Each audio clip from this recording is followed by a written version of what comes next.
Deadpool! Deadpool! DP. Dos. Hashtag DP2. DP2. Better than before. 2 heroes, 1 movie. That's right, I did it. I said it. All right, let's get into this one because it was a lot of fun to watch. Yes. I'm sure they had a lot of fun making it. Right off the bat, easily more enjoyable than the first film, in my opinion. I've seen some other real crazy reviews out there, like it's best sequel since Godfather Part 2. Obviously not the same type of movie. No, not the same time. No. Good nonetheless, though. I liked it a lot. They did it a little bit more with this plot than I was expecting them to do. Yes, they did. In a good way, though. I'll talk about that in the spoilers. We'll go right into it real quick. Ian, were there any breakout performances in this film, without giving away spoilers, that you thought was really good? I mean, most of the, I guess, quote unquote, X-Force. Without giving away I'm not giving spoilers. I'm just saying that there's X-Force in the trailer. You've seen the trailer, they say X-Force. Yep. They give out some breakout roles. I'm not going to say who or what happens. It's just in general, it's just great watching and entertaining throughout the whole movie of what goes on and what happens and interactions, I say. I agree.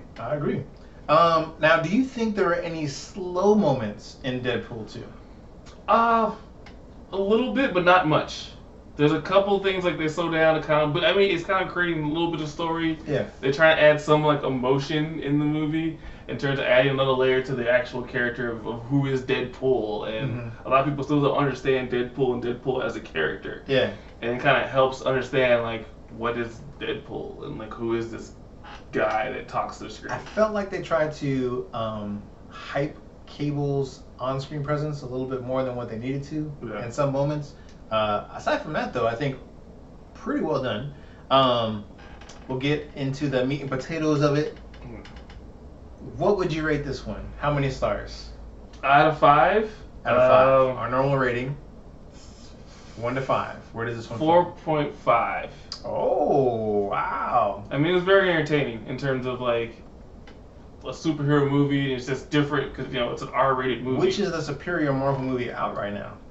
I mean, it's still Infinity War. That was a trick question for anyone else. Good job. It's still Infinity War. I mean, it's kind of fail. Got him again. See, he lied. It's still Black Panther. No, I'm sorry. Hey, Black Panther's in Infinity War, so it still counts. I'm sorry. All right, I digress.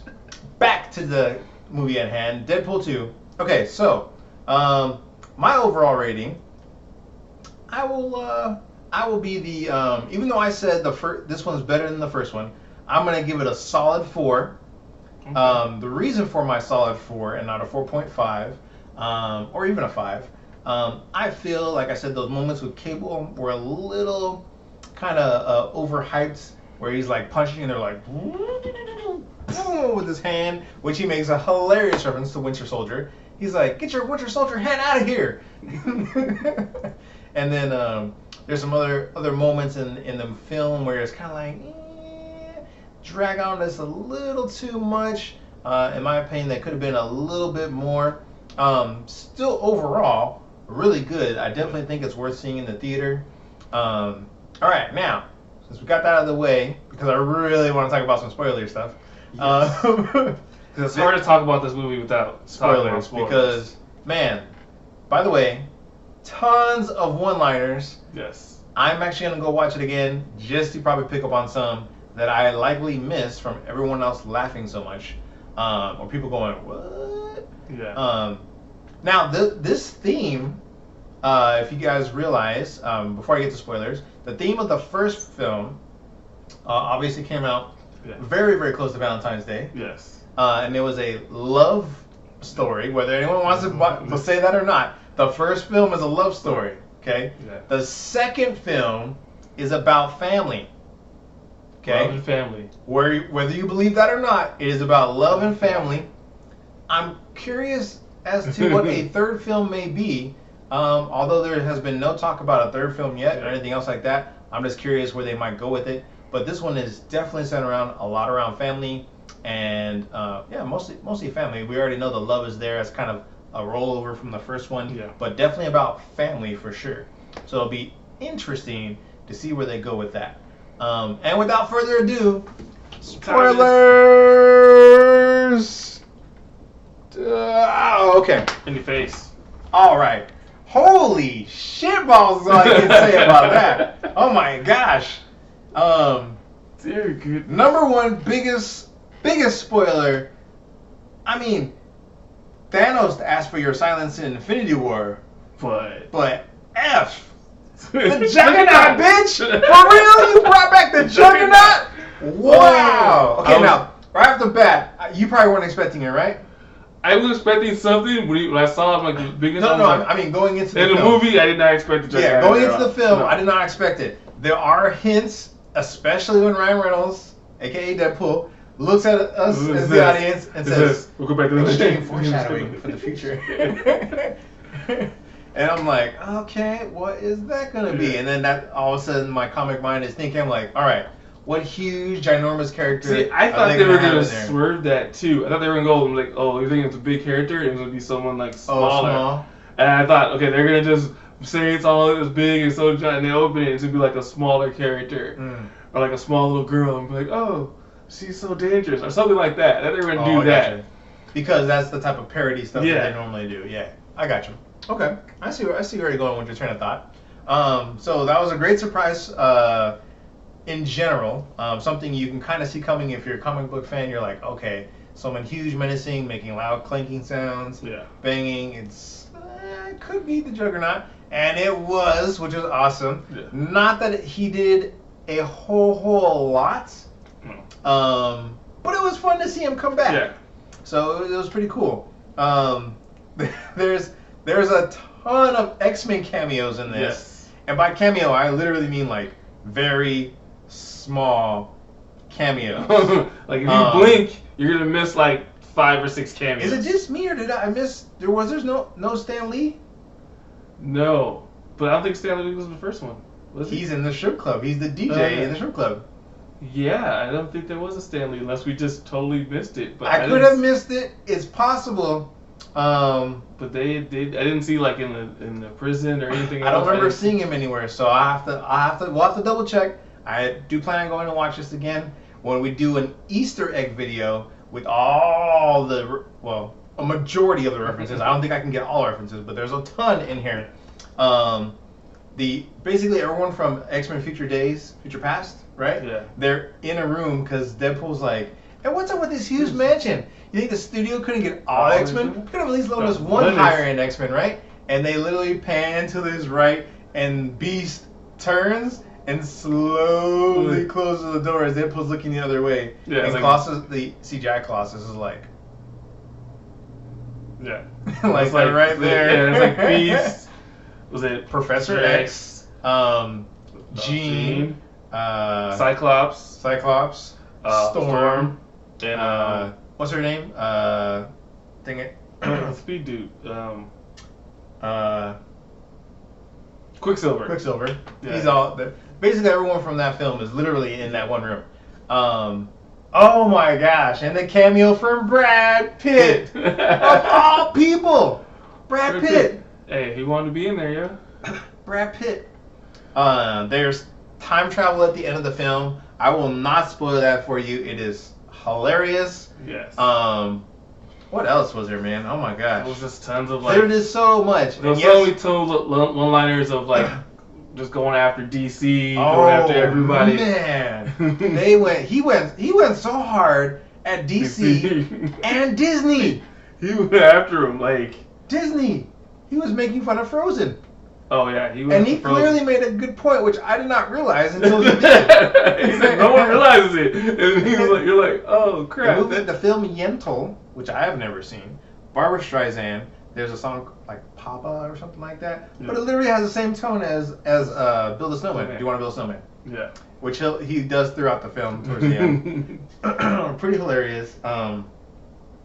This film's tone is different too, right? Yeah. There's the opening credits were awesome. Yeah. After what we see happens, like the little words in between and everything else. So when you watch it, you have to read the words. Oh man, when the actual like the executive producer, things like that. I kid you not, the people behind me were like, "What the fuck just happened?" And it literally says that. I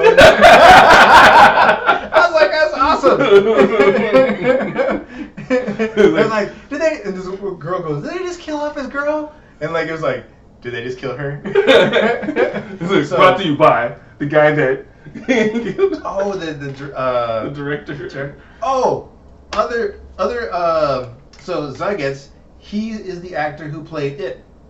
Okay, yeah. And then that's what, remember he was in there like halfway and he was like, right? I was like, really? Are you having him react like him like struggling in It? Yeah. All right, okay. All right, I see what you're doing here. Yeah, they did a lot of stuff like that. It was there was a whole lot going on in the film. A whole lot. Like I said, the tone is different because it's kind of like, I don't know, it's sad, upbeat in the very beginning because of what they show you. Yeah. And then it kind of transforms into like, we're gonna bring the band back together, even though they technically never had a band. Yeah. They never had a group. I mean, they had a group. It was just 3 of them though. Colossus. Colossus and Ultra Sonic Teenage Warhead. Yeah. Stupidest name ever. Mega By the way, for everyone out there, she does not have a comic. She's never been in a comic. They literally made that character just for the first Deadpool film. Okay. In case you guys didn't know that. Anywho, what else do you want to talk about, man? There's so much. There's so many like so different liners and things and tones. I mean, the Cable just appearing, and I mean, yeah, like I said, I feel like he could have done more, right?